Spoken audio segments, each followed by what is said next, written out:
The Cessna 172 is a small, high-wing airplane. It has 4 seats and a single propeller at the front. For many decades, this aircraft has been the first step for aspiring pilots. It is famous around the world as a training airplane. Gentle flight characteristics, forgiving nature, make it an ideal platform for learning the fundamentals of aviation.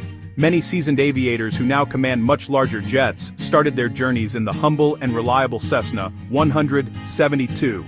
It is a true icon of general aviation, representing freedom, the joy of flight for countless individuals who have earned their wings. This essay will give you a very simple, high-level look into what it is like to fly this plane. This overview is designed to spark your curiosity. It is not a guide for operating an aircraft. Flying is a serious skill that requires professional instruction and hands-on training. The information presented here is simplified for clarity. It does not replace the detailed knowledge and practical experience you will gain from a certified flight instructor. Attempting to fly any airplane without proper training is incredibly dangerous. The goal of this writing is to paint a picture and encourage you to take the next step safely, which is to find a qualified teacher and a reputable flight school. Only through dedicated lessons can one truly and safely master the art of flying an airplane. You know, the allure of personal flight is powerful. When you sit in the pilot's seat of a Cessna 172, you will see a collection of instruments and controls. Directly in front of you is the yoke, which looks like a steering wheel. You pull it back to make the nose go up. You push it forward to make the nose go down. You turn it left to bank the wings for a turn. You turn it right to bank the wings for a turn. Between the seats, you will find the throttle, a black knob that controls the engine's power. Pushing it in adds power. Pulling it out reduces power. Next to it is a red knob, the mixture control, which adjusts the fuel-to-air ratio for the engine. A critical adjustment your instructor will teach you. Your feet will rest on the rudder pedals. On the ground, you push the left pedal to steer while taxiing. On the ground, you push the right pedal to steer while taxiing. In the air, the pedals help you make smooth, coordinated turns with the yoke. Pushing the tops of the pedals engages the brakes to slow or stop on the ground. You will also see a handle for the flaps, surfaces on the wings that extend to create more lift and drag. Flaps are very important for takeoffs. Flaps are especially important for landing at slower, more manageable speeds. The main instrument panel in front of you provides vital information. You will see an airspeed indicator that tells you how fast you are moving through the air. There's an altimeter showing your height above sea level. A heading indicator acts like a compass and shows your direction of flight. Other instruments show your rate of climb or descent. Other instruments show how the plane is turning. Learning to read and interpret them quickly and accurately is a core skill for any pilot. Your teacher will spend a lot of time ensuring you understand what each one is telling you. Other panels in the cockpit manage communication and navigation. You will find a radio stack used to talk to air traffic controllers. You will find the radio stack used to talk to other pilots. It allows you to receive instructions. It lets you get weather information. It lets you report your position.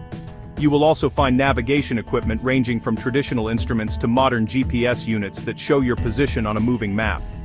These tools help you plan your route and find your way from one airport to another. Do not worry about memorizing all of these things at once. A good instructor will introduce each control and instrument one by one, ensuring you are comfortable before moving on. Every flight, no matter how short or long, is broken down into distinct phases. The very first phase happens before you even start the engine. It is called the pre-flight inspection. The pilot walks around the entire airplane following a detailed checklist. Check the fuel levels, check the oil levels, inspect the wings, inspect the tail, inspect the propeller for damage, ensure tires are properly inflated, ensure control surfaces move freely. This walk-around is a fundamental safety habit. Your instructor will show you exactly what to look for. Once pre-flight is complete and you are seated inside, next, starting the engine, and taxiing.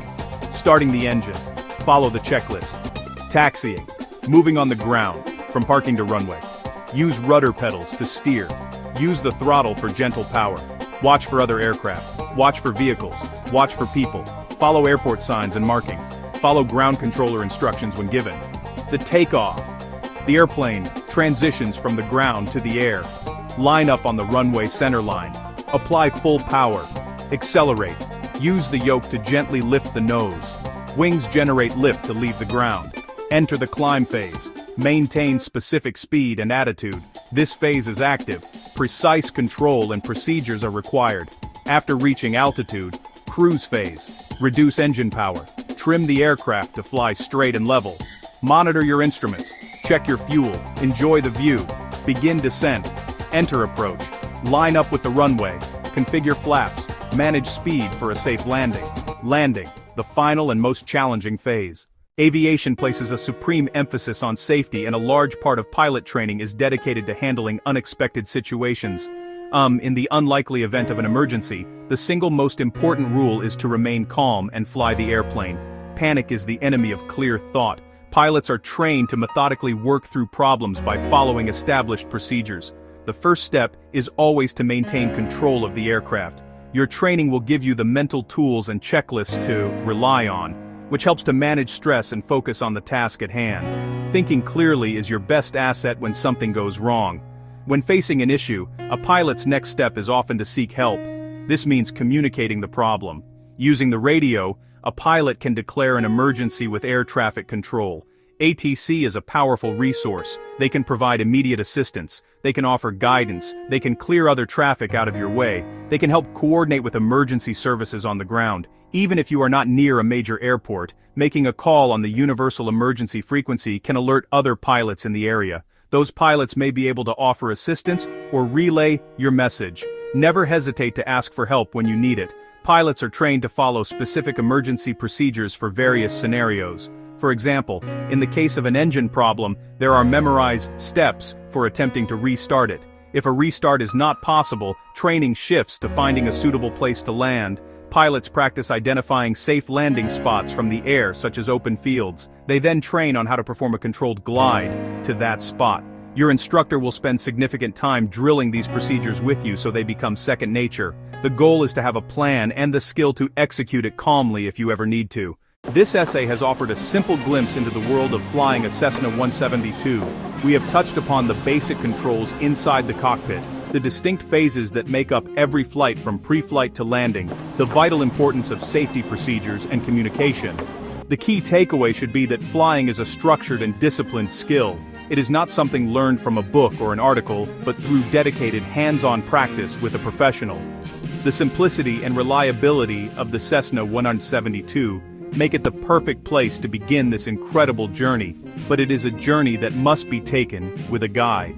Remember, safety is the most important principle in aviation. Do not ever attempt to operate an airplane based on what you have read here or seen in a video. Your first action should be to find a certified flight instructor or a reputable flight school in your area. They are the professionals who can safely introduce you to the controls, guide you through your first takeoff, teach you how to make a smooth and controlled landing. To supplement your lessons, consider using a flight simulator.